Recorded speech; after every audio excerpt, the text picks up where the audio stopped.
Welcome back, Crusaders. Today we're looking at Betrayal at House on the Hill. This game has a lot of components and a lot of tokens. Don't let that overwhelm you. You're not going to be using all of these at any given time. Here are the creatures and the bad guys that you get after the haunt is revealed. The haunt will indicate which ones you use.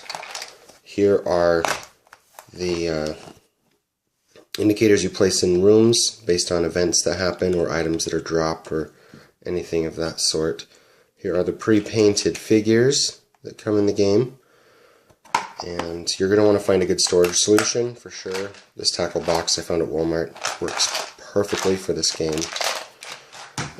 The dice are a little different. You would look at it and think, oh, a six-sided dice. But, well, technically it is a six-sided dice, but it's not a standard six separate numbers. It's got 1, 2, 1, 2, 0, 0. So that's the way the dice look in this game. And there's this countdown that works. Once the haunt has been initiated, sometimes you'll need to count something, and that's what this is for.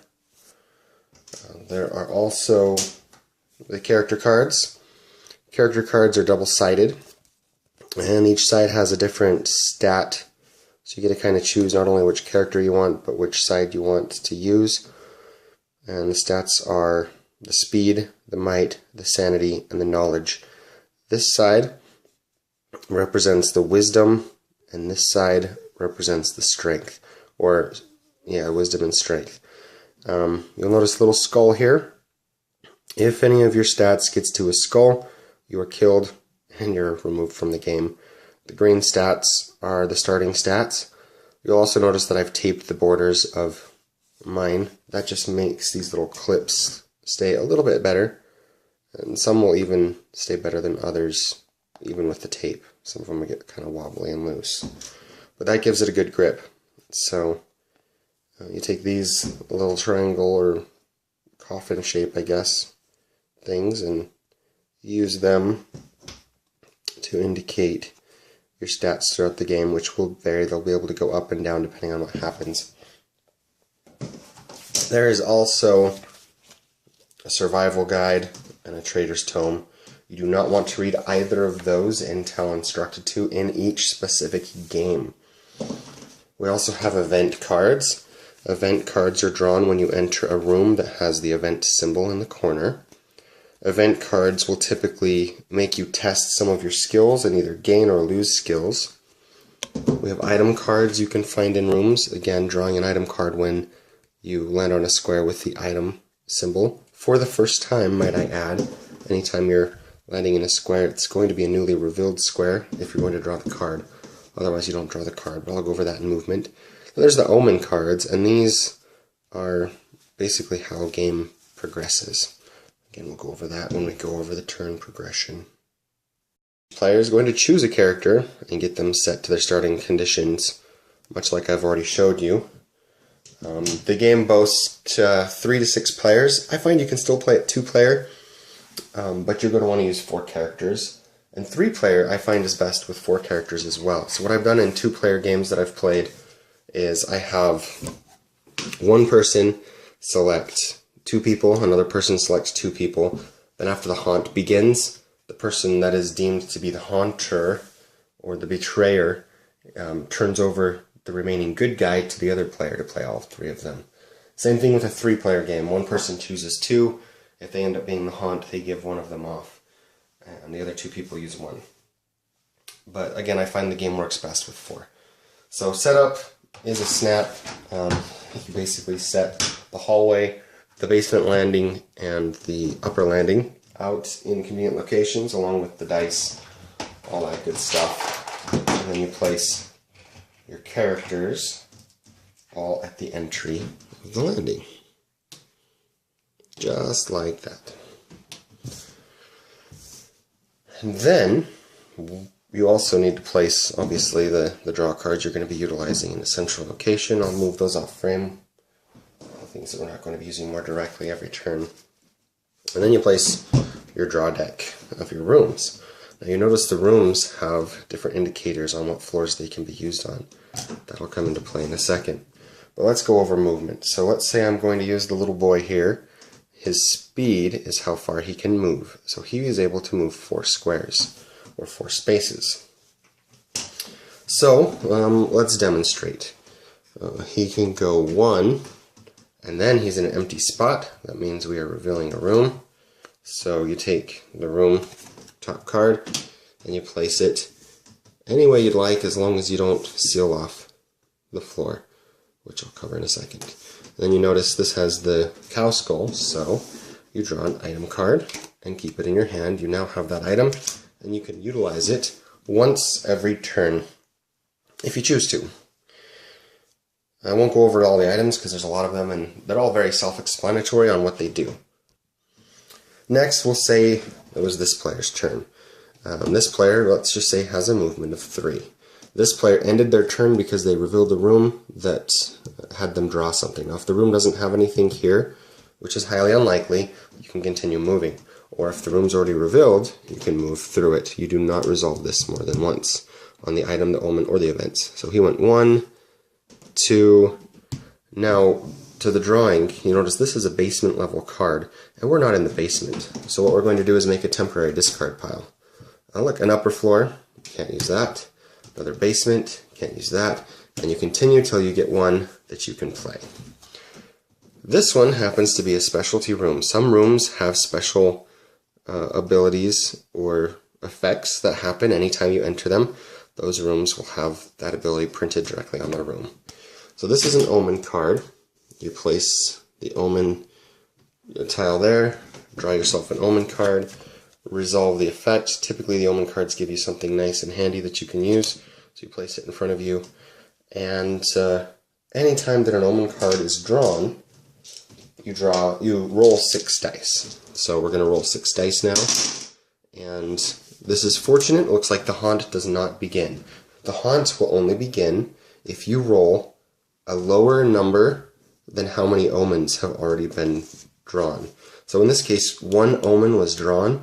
In order to begin the haunt, the first roll would have had to have looked like this. Even if they rolled a 1, the haunt would not begin because it has to be lower. So odds of getting a haunt on the first turn are slim, but I guess anything is possible with dice. So we'll move on to the next player's turn just to demonstrate here some more turn and placement. But again, he ended in a room where he had to do something, so his turn was done. Let's say she has a movement of 5. 1, 2, 3. So we have to reveal the room, therefore stop the movement after resolving whatever's here. Now here brings an interesting pickle. In the rules it states you can never intentionally seal off a floor, which means any time that you have the option to play a door, it has to play a spot where it is outward facing. So this room would not be able to be placed this way because it would seal this room, and you can't do that unless you have no other option, which in this case you have another option, so you have to place it like that. And then it's an event card, so she draws an event. Say you draw an event card that tells you to test your whatever skill, your knowledge skill. What you would do is you would look at your character stats, look at this guy, say, oh, he's got a knowledge of 5. You roll 5 dice, and if you're successful, if you either meet or exceed the value that it specifies you need to make on the event card will be clear as to what you need to do. But when you're testing a stat, you're rolling the number of dice that your stat has in order to test it. Now, before the haunt begins, if an event causes you to lose some sanity or knowledge or whatever, if it would drop you to the dead position, you would not die. You would instead remain at the lowest value and hope that you can regain that before the haunt. Otherwise, you'll be easy pickings. Sometimes an event will say, if you successfully pass it, you can gain a specific stat. If it specifically says the stat, you gain that specific stat. However, other times it will say to gain a strength or a physical trait or a mental trait. And if that's the case, you can gain or lose a specific strength or mental trait. You can choose if you want it to be sanity knowledge for mental, might and speed for strength. So we have covered movement. Other things you can do on your turn is if you have any items, you may use an item once per turn. You may also drop items, trade items, pick up items, and unless specified on the item card, everything is tradable or stealable. Stealing doesn't come into play until after the haunt begins because you have to attack in order to steal items, but attacking isn't available until after the haunt begins. Now, in order to trade an item, you have to be in the same room as whoever you're trying to trade with, so they would be able to trade. Anyone else would not.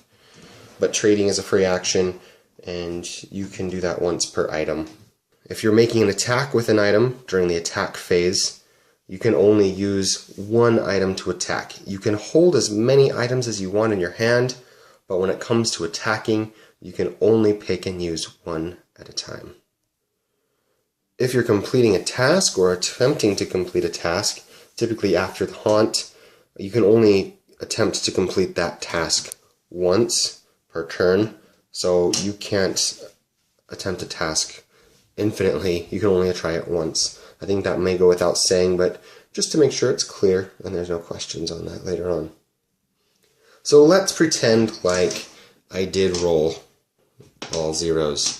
Or let's pretend like the game's expanded a little bit more and there's 4 haunts on the table and I rolled a 3. The haunt begins at this point. What you're going to do is you're going to take note at the room you were in when you initiated the omen that initiated the haunt and the name of the omen card. Then you take the Traitor's Tome, you crack that open ever so delicately, and you look at this little chart. So in this instance, we're in the junk room, and let's just say the omen was the medallion. So we look, and off to the left here, there's the rooms, and off to the top, there is the omens.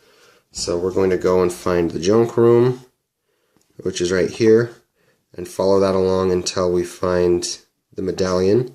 They're all alphabetic, so it shouldn't be too hard to find. So the junk room, going across to the medallion, is haunt 44.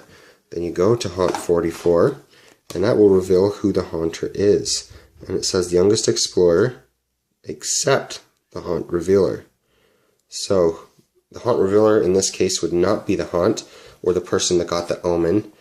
And aside from that, it's the youngest player. And so that will vary from haunt to haunt. And the haunts are random based on the rooms and all that other stuff. There's 50 of them in the game. I have yet to come across the same one twice. So replay value is really cool. Sometimes the haunt will say that you're using a secret traitor. If you are using a secret traitor, then you draw a number of these equal to the players in the game. Now this won't work if you're doing the situation with a 2-player or 3-player game as I've outlined, because it won't be very secret if you hand off one of your guys all of a sudden. So if you get the secret haunt, sorry I led you astray with my special rules, but I have yet to come across a secret haunt. But what you do is you pass one of these out to each player, and you determine which number as a group you want to indicate who the haunter is. So let's say you want it to be 24. You deal these out to everybody with the S side up after you've mixed them, and everybody looks at them. Whoever has 24 is going to be the haunter. They do not let anybody know, and you basically continue with the rules laid forward that way. And so the haunt has begun. Attacking is now unlocked, so we'll kind of talk about how to attack. When you're attacking with a ranged weapon, you can attack through as many open or connected doors as you'd like in a straight line. Now the rules don't clarify if people interrupt that line of sight. I always play that they do. It says if you can draw a path to an opponent that leads through an uninterrupted straight line of doors, you have line of sight to that opponent. So it's kind of vague. I play that they can block. You can do whatever you'd like because, again, the rules are vague. Do your own house thing. So attacking is now unlocked. Let's talk about stealing. If you'd like to steal an item from somebody, they have to be an enemy, you have to be in the same room, and you have to roll an attack that does 2 or more damage. If you do 2 or more damage, you can choose to steal an item in place of doing the damage. Attacking is very straightforward. Unless you're using an item that says to use a different stat for attacks, you always use your might for attack. Just like for rolling to test something, you roll that many dice. So he has a strength of 3, you roll your 3 dice. Ouch, he rolled a 0. That's not going to fare well for him. Let's say he was attacking her, just for instance. She has an advantage because she has 4 dice. So now she's going to roll her dice. Remembering he has a 0, we're just going to use these dice and roll again with her dice. Now, see, that was much better. She actually did 5. And so, in a battle, regardless of who's attacking and who's defending, the losing player is still going to take damage. So in this case, even though the little boy was attacking, the defender is going to do 5 damage to the boy in physical strength or physical damage. So the boy can decide whether he wants to take it out of his might or his speed, but he's definitely going to be hurting after that. The way you determine the damage, if it's not obvious, is you figure the difference. So let's say instead of rolling a 0, the boy actually rolled a 4. If the boy rolled a 4 and she had rolled a 5, then the boy would only take 1 damage. Much better odds there. So that's how the attacking works.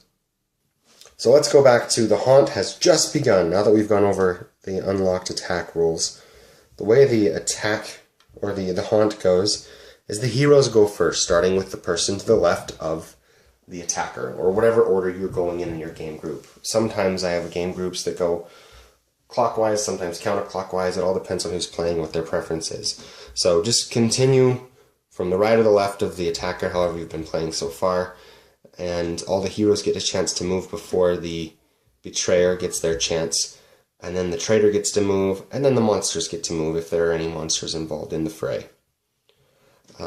Let's talk about moving through enemies now, because it's kind of a big deal. Actually, let's talk about monsters first, because it will kind of lead into moving through enemies. So, monsters have a little bit of a different move variant.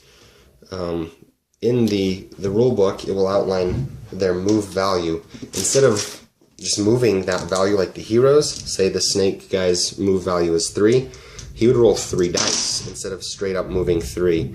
And so in this case, he'd get to move 6, a very lucky roll for this guy. So let's demonstrate a monster moving 6. Now this monster wants to go, let's say, over here. And he's going to go the hard way. So he's going to go, for every enemy in that square, it adds 1 to the movement. They don't stop you or anything, they just make it harder to move. So he's going to go 1, 2, 3, 4, 5. And that's his movement. Or if he would have gone the smart way, he could have gone this way and gone 1, 2, 3, 4. But either way is irrelevant for the monsters because they cannot explore and add new rooms to the game. Whereas even after the haunt begins, the heroes and even the traitor can reveal new rooms. So if an enemy is attacked to the point where they would normally die, unless the haunt rules specifically say so, they do not die. They just flip over and become stunned. A stunned enemy does not impact movement. So this guy could go 1, 2, 3, 4 and not have to count him for movement. However, at the beginning of the traitor's turn, all of the monsters that were stunned get returned back to their regular order. Another thing for movement, you'll recall the landing and the basement landing. Those work just to connect you with the specific points on the main floor. So there may be a point later on that will connect the basement to the landing. If it does, it will specify where it connects. Otherwise, if you're going upstairs, you just leave that. So if he has a movement of 3, for instance, he'll go 1, 2, 3, and reveal a room there. And that's how moving among the floors works. I guess I probably should have covered that in movement, but at least you know now, so that's great. There will come a time in every single game of Betrayal at House on the Hill when maybe you're in the basement and you're looking at the decks and the rooms stacks and saying, well, there's a perfectly good basement tile right here. Rather than just going through these until we get to a basement card, let's just use this one. Now you cannot let that happen. Don't do that. What you're going to do instead is go like this. You're going to shuffle through these until you get to a basement one and then place it accordingly. And you will continue doing that from this stack until this stack is either all placed out or all shuffled into here, or any combination of those two scenarios. Once you have done that and this deck is depleted because it's in either of those positions, you then take this deck, place it in the drawing section, and continue doing what you do with these, always pulling from this stack, even if this stack has what you need right on top. Now, aside from being a traitor or being a monster, they also have some other special abilities that they get to utilize. The traitor has some new powers. As you recall, some of the rooms have abilities. Some of them are bad and they hurt you, some of them are good. The traitor can choose to ignore any of the bad effects of rooms and only utilize the good effects of the rooms. They can also choose not to be affected by event cards or the Bite Omen card when they draw those, if you enter a room that causes you to draw those. Now if they choose that maybe they do want to be affected by the event, they can choose to be affected by the event, but they have to choose before they roll the dice. So if you get an event that looks like it could give you a benefit, and the benefit outweighs the pain, they can choose to do it before they roll the dice. But once they roll the dice, all bets are off, they take the result. Again, this is just for the traitor. And after the traitors take their turn, they get to control the monsters. So those are all good things that the traitor gets. Now the monsters have some similar things. They move differently, as we've said, they can't be killed, and they can only attack once per turn, just like anyone else. However, they can also use special abilities described on cards, such as the Secret Stairs and Passage, and ignore the bad ones. And they cannot explore new rooms like I've covered, and the monsters cannot carry items. So they do not get to carry items at all. Now that the haunt has begun and it's possible to die, if any of your stats reach the skull, you die. If you were carrying anything, you will leave an item pile on the game board. Now the items are indicated from 1 to like 12 or something. They only have one item token, so what I choose to do is I place the items that are left in rooms in a line, in a numerical order, and then say the one in the 7th position is in this room. I just put it right there, and then you know the item in the 7th position in the row is the one right here. Or item pile. You just stack them all in a pile and do that. There's also item tile tokens, so if you do want to use that instead, you can. I find it easier just to use that in case there are multiple item piles on the game. So that's the game. Different every time you play. Really fun. I have yet to see the heroes win, but maybe that's just because I don't know how to play cooperatively with my game group. We will see. We'll keep trying, and I hope you enjoyed this one.